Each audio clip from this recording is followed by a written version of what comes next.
yang dirahmati Allah Subhanahu wa taala. Bahkan yang sangat terang-terangan itu berkembang pesat itu kalau nggak salah di bagaimana? Salah satu daerah. Hadirin yang dirahmati Allah Subhanahu wa taala. Jadi orang wanah imamin amal kufur. Keduanya adalah tempat orang-orang kafir, sehingga orang yang sholat di tempat itu dihukumi makruh. Dihukumi makruh.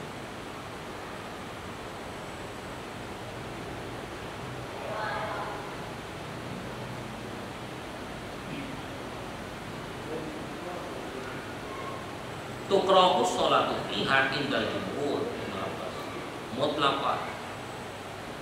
Jadi orang yang sholat di dalamnya itu dihukumi makruh secara mutlak. Jadi Allah Subhanahu wa taala ulama sepakat bahwa tidak boleh seseorang itu sholat di tempat ibadahnya orang-orang kafir. Tapi kalau bicara tadi sekali lagi sholawat, ya, walaupun sekali lagi ini kan sifatnya khilafiyah. Kalau orang-orang Nahdien menganggap bahwa secara hukum sholawat tempat ibadahnya orang kafir ya tidak masalah secara hukum. Tapi bicara etika, ya semua orang akan berbeda pendapat. Sebagian yang mengatakan tetap dibolehkan. Sebagai ulama yang lain. Ma'asyiral hadirin yang dirahmati Allah Subhanahu wa taala. As-shalatu fil maqbarah.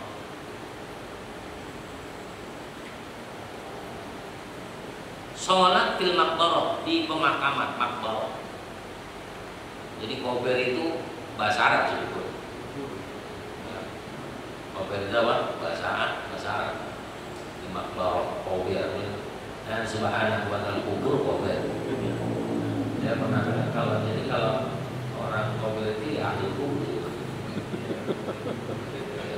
Kober kan gitu.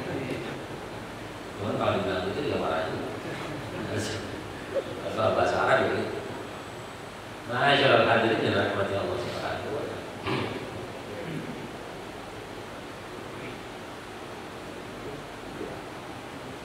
Alasannya apa? Bahkan sebagian yang menganggap haram. Sebab at-tashabbuh bil yahud. Ini menyerupai orang-orang Yahudi.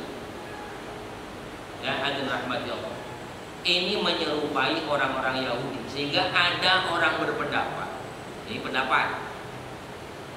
Kalau di depan masjid itu ada kuburan, maka orang yang sholat di depan di masjid itu dianggap bid'ah, haram. Ya. Tapi ulama kita mengatakan kalau sekiranya tidak ada dinding bisa saja. Kalau ada dinding. Tapi ini kan tebal banget ini.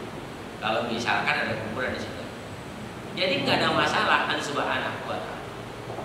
Kecuali ketika kita misalnya jelas-jelas Allahu Akbar di depan kita kuburan, ini bisa jadi khilafi. Ada perbedaan. Ada pendapat yang mengatakan kenapa loh sifatnya kan innamal a'malu binniyat, emang niatnya kita nyembah kuburan kan bukan. Sebagian lain mengatakan bahwa tetap saja itu dianggap haram, sebab itu menunjukkan bahwa dia menyerupai Yahudi. Ya. Orang yang bertasyabuh bil Yahud, orang yang menyerupai man tasyabbaha bil qaumin fahuwa minhum. Man tasyabbaha bil qaumin fahuwa minhum. Siapa orang yang menyerupai satu kaum, maka dia adalah golongan kaum itu. Jadi kalau kita ngikut-ngikutin cara Yahudi, nah ini Allah Subhanahu wa taala, berarti kita juga termasuk golongan orang-orang Yahudi. Karena pendapat ini kemudian tidak dibolehkan. Kemudian juga Allah Subhanahu wa taala dikhawatirkan kalau ada orang awam yang lihat kita sholat di depan kubur, wah itu jadi bahaya juga. Nanti orang awam ngikutin, padahal dia pikir itu nyembah-nyembah kubur, yang orang awam nggak tahu nyembah-nyembah kubur. Wah ikutlah nyembah kubur, siapa tahu dapat nomor togel kan gitu. Ya hadirin yang rahmati Allah Subhanahu